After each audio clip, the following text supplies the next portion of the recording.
আল্লাহকে পাবো কিভাবে? এটা বড় প্রশ্ন না? যে আল্লাহর কাছ থেকে, যে জান্নাত থেকে আমরা পৃথিবীতে চলে আসলাম, সেই জান্নাতে যেতে হলে তো আমাকে আল্লাহকে পেতে হবে। আল্লাহকে পেতে হলে আমার কি করণীয়? খুব শর্ট করে আমি কয়েকটা পয়েন্টস আপনাদেরকে শেয়ার করছি। ১ নাম্বার, আল্লাহকে পেতে হলে অবশ্যই তার নবী মুহাম্মদ সাল্লাল্লাহু আলাইহি ওয়াসাল্লামকে অনুসরণ করতে হবে। এছাড়া আল্লাহকে পাওয়ার দ্বিতীয় কোনো পথ নাই। আল্লাহকে পেতে হলে অবশ্যই তার নবী মুহাম্মদ সাল্লাল্লাহু আলাইহি ওয়াসাল্লামের আদর্শগুলো জীবনের প্রতিটা ক্ষেত্রে বাস্তবায়ন করতে হবে। চলাফেরা, ওঠা-বসা, খাওয়া-দাওয়া, ইস্তেঞ্জা করা, মুআমালাত, ব্যবসা-বাণিজ্য, অর্থনীতি, সমাজ, রাষ্ট্র সব ক্ষেত্রে আপনাকে মুহাম্মদ সাল্লাল্লাহু আলাইহি ওয়াসাল্লামের তরিকা, আদর্শটাকে ফলো করতে হবে। তাহলে আপনি আল্লাহকে পাবেন ইনশাআল্লাহ। যে ব্যক্তি আল্লাহকে পেয়েছে সে দুনিয়াও পেয়েছে, আখিরাতও পেয়েছে। যে আল্লাহকে পায় নাই, দুনিয়াও বরবাদ, আখিরাতও বরবাদ। ১ নাম্বার তাহলে কি কাজ?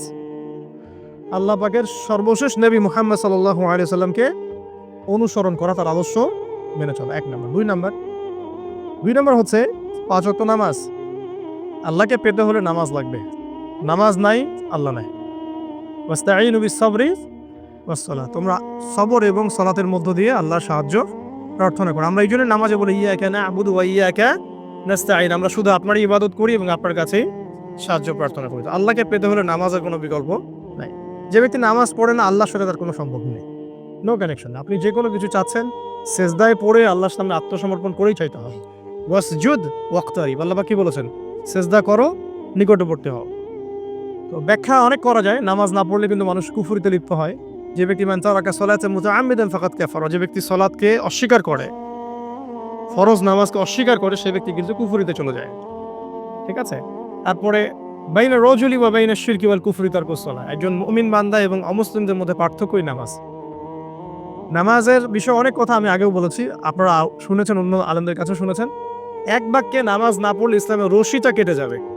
মুআয বিন জাবালকে নবী সাল্লাল্লাহু আলাইহি ওয়াসাল্লাম বলেছেন যে যদি মান তারাকা সালাতা মুতাআম্মিদান, কেউ যদি সালাতকে ইচ্ছা করে ছেড়ে দেয়, ফাকাদ বারিআত মিন জিম্মাতিল্লাহ, সে ব্যক্তি আল্লাহর জিম্মেদারি থেকে মুক্ত হয়ে যাবে। তার উপর আল্লাহর কোনো জিম্মাদারি নাই। আল্লাহর নিরাপত্তা, জিম্মাদারি থেকে সে মুক্ত। তো ৫ ওয়াক্ত নামাজ আল্লাহ পাক আমাদের সবাইকে জামাতের সাথে পড়ার তৌফিক দান করুন। এর পাশাপাশি নফল নামাজ বাড়িয়ে দেওয়ার তৌফিক দান করুন এবং স্পেশালি তাহাজ্জুদের নামাজ যদি পারেন, ২ রাকাত হলেও নিয়মিত তাহাজ্জুদের নামাজ পড়ার তৌফিক আল্লাহ পাক আমাদেরকে দান করুন। আর নামাজের বাহ্যিকতা নিয়ে এত বেশি ঝগড়ায় যাবেন না। এখন আমরা যত ঝগড়া নামাজের বাহ্যিকতা নিয়ে, হাত বাঁধা, রফুল ইয়াদাইন, আমিন আর পায়ে পা, এগুলো নিয়ে ঝগড়ার শেষ আছে? নাই। ইসলামের বিরোধী শক্তিরা হাত ভেঙে ফেলার পায়তারা করে ফেলেছে অলরেডি। হাতই না থাকলে আপনি বাঁধবেন কোথায়? মনে করেন আপনার হাতই নাই, বাঁধবেন কি উপরে না নিচে? এই হাত তো ভেঙে ফেলার পায়তারা করা হয়েছে। এখন আপনি পড়ে আছেন বাঁধার কোন জায়গায় বাঁধবেন সেটা নিয়ে, অথচ পুরো বৈশ্বিক চক্রান্ত মুসলিমদের বিরুদ্ধে হাতটাই ভেঙে ফেলে দিবি, তুই বাঁধবি কোথায় হাত? তারপর দেখবো। এটা আমরা বুঝতে পারি না। এটা বোঝার জন্য যে জ্ঞান, ইলম, নূর দরকার, তা তো নাই আমাদের মধ্যে। এই জন্য আপোষের ঝগড়া নিয়ে পড়ে আছে।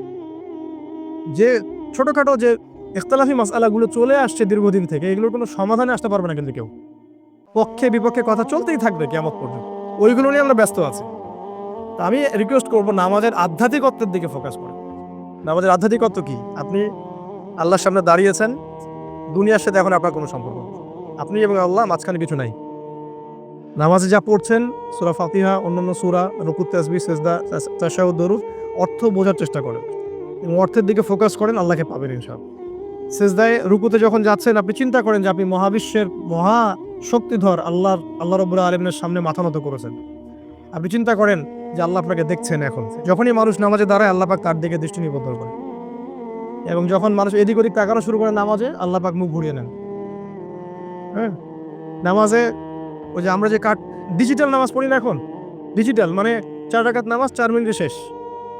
এক রুকু করলে সেজদা পাওয়া যায় না, সেজদা তাসবিহ পড়লে আবার এদিকে দেখা যায় যে দ্বিতীয় সেজদায় চলে গেছে অলরেডি ওঠার আগে। অনেক ক্ষেত্রে ইমাম সাহেবরাও খুব দ্রুত নামাজ পড়ান, অনেক দ্রুত পড়ান। এত দ্রুত নামাজ পড়াবেন কেন? নামাজ জামাতে পড়লে সংক্ষিপ্ত করতে বলা হয়েছে, কিন্তু এত দ্রুত তো পড়তে বলা হয়নি। এখনো দেখবেন মক্কা মদিনায় গিয়ে নামাজ দেখবেন, মাশাআল্লাহ, নামাজটা তাদের মাশাআল্লাহ, এটার প্রশংসা না করলে হকাদা হবে। নামাজটা অসাধারণ, ধীর স্থিরভাবে ফজরের নামাজ 20 মিনিট, 15 মিনিট, 20 মিনিট পড়াচ্ছে নামাজ, রিল্যাক্স। নামাজে দাঁড়ালে চমৎকার তেলাওয়াত হচ্ছে, আপনি ভুলে যাচ্ছেন নিজেকে। তেলাওয়াত হবে চমৎকার এবং সবচেয়ে ভালো যিনি তেলাওয়াত করতে পারেন তাকে নামাজে দিতে হবে। রিল্যাক্সে নামাজ পড়বে। ক্ষেত্র বিশেষে আপনি শর্ট করতে পারেন, কিন্তু সবসময় কেন আমরা 4 রাকাত নামাজ 3 মিনিটে শেষ করে দিব? আবার নামাজের পর দোয়াটা হবে লম্বা, অথচ নামাজটাই ছিল দোয়া, নামাজটাই কিন্তু দোয়া। এখন সেজদায় আমরা যদি কান্নাকাটি করতে না শিখি, আল্লাহর সামনে আমি মাথা নত করেছি, এখানে নিজের মনের যত আবেগ আকুতি দোয়া এগুলো আল্লাহর সামনে ঢেলে না দিতে পারি, এই দোয়া কালাম না শিখি, তাহলে তো নামাজের আধ্যাত্মিকতা অর্জন হলো না। সাহাবীরা কেমন করে নামাজ পড়তেন যে নামাজ পড়ার পরেও তাদের গা থেকে তীর বের করা যায়? কিভাবে তারা নামাজ পড়তেন? তাহলে নবী সাল্লাল্লাহু আলাইহি ওয়াসাল্লাম কিভাবে নামাজ পড়তেন যে নামাজ পড়ার ফলে তার পা মোবারক ফুলে যেত? এক রাকাতে তিনি 4 পারা কোরআন তেলাওয়াত করতে পারলেন কিভাবে? তো তাদের নামাজ আর আমাদের নামাজ, আল্লাহ রাব্বুল আলামিন তার রাসূলের মাধ্যমে একটা হাদিসে জানিয়েছেন যে এমনও অনেক নামাজি আছে, নাউযুবিল্লাহ, আল্লাহ পাক আমাদেরকে তাদের অন্তর্ভুক্ত না করুন, যে নামাজ পড়ার পরে আল্লাহ রাব্বুল আলামিন এই নামাজটাকে ওই নামাজের মুখের উপর নিক্ষেপ করে দেয়, তোমার নামাজের আমার কোনো দরকার না। আল্লাহ পাক আমাদেরকে হেফাজত করুন। ধীর স্থিরভাবে পড়েন, রিল্যাক্সে, তাড়াহুড়োর কিচ্ছু নাই। ওমা খালাকতুল জিন্না ওয়াল ইনসা ইল্লা লিয়াবুদুন, শুধুমাত্র আল্লাহর ইবাদত করার জন্যই তো পৃথিবীতে এসেছি। হোক না দোকানটা 5টা মিনিট পরে খুললে কি হবে? হ্যাঁ, জমিতে আধা ঘন্টা পরে গেলে কি হবে? যে আল্লাহ পাক আপনাকে বাঁচিয়ে রাখতে পারেন, সে আল্লাহ পাক আল্লাহর পথে সময় দিলে আপনাকে অফুরন্ত রিজিকও তো দিতে পারেন না? আপনি আল্লাহর হয়ে যান, বাকি সব আল্লাহ আপনার দায়িত্ব নিয়ে নিবেন ইনশাআল্লাহ। আপনি নিজে আল্লাহর হয়ে যান, আপনার সবকিছু দায়িত্ব কে নিয়ে নিবে? আল্লাহ নিয়ে নিবে।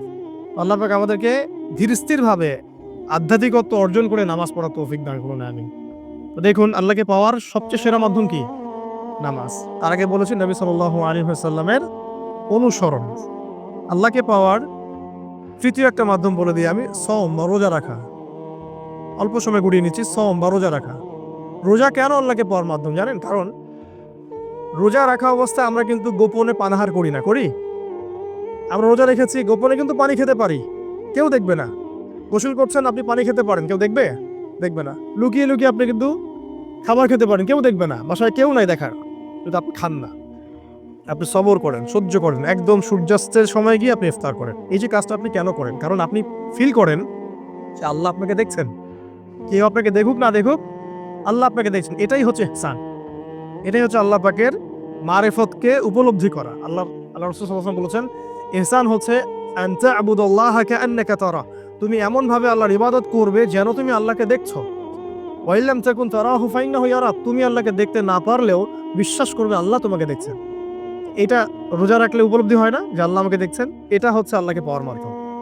এই জন্য রমাজানের রোজা অবশ্যই রাখবো ইনশাআল্লাহ। পাশাপাশি এই যে সোমবার, বৃহস্পতিবার, এই যে মাসে 3 দিন আইয়ামে বীজের সওম আছে, 13, 14, 15, আরাফার সওম, আশুরার সওম বা নফল সওম, এগুলো রাখার অভ্যাস করলে আল্লাহকে পাওয়া যাবে ইনশাআল্লাহ।